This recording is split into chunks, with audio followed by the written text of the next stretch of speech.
Magandang hapon po sa inyong lahat mga kababayan. Kumusta na kayo dyan? So, nandito naman po kami sa bukid, sa bundok, no? At dito kasi, nung una dito ako pinuntahan, pinasundo ni Sir Paul sa mga katutubo din doon sa Alon. Unang-unang punta nila dito sa akin, doon sa bahay. So dito kami, doon kami sa baba. So, pinasundo nila ako dito sa Gabasanan. So, napunta kami dito ni Istong kasi tinignan ko yung mga kahoy nga bininta ng pinsan ko sa akin. So, ito na mga kababayan. So, ang lalaking puno ito, no? Ang matataas pa.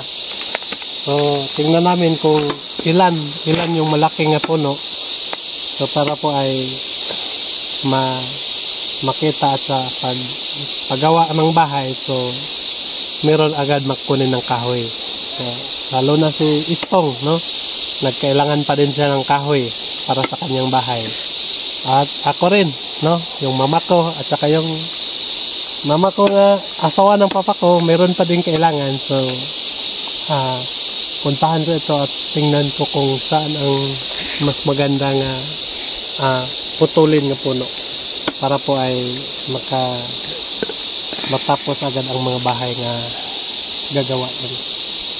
Yan lang, makikita natin ngayon ang mga kahoy, punong kahoy ngayon. So dito tayo dadaan.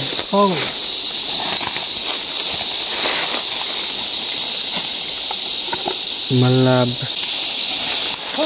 Ano ito? Maraming mga tinik. Tunok.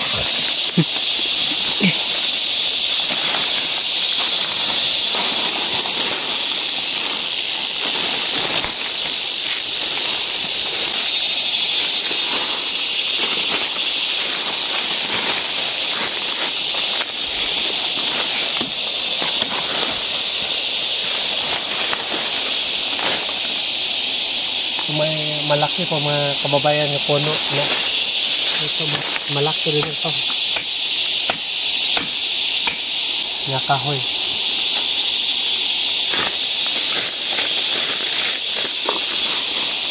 Hindi na pa naman.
Kasi ko na rin.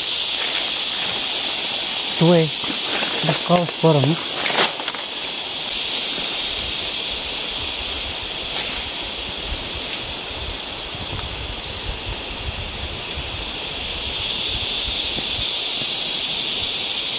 Sayang.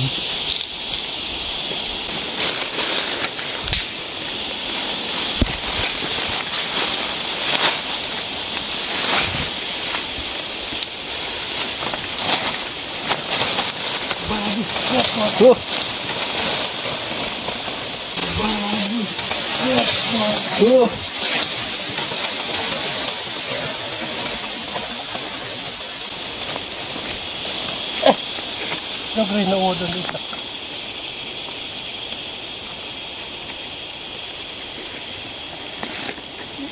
Diba oras ka?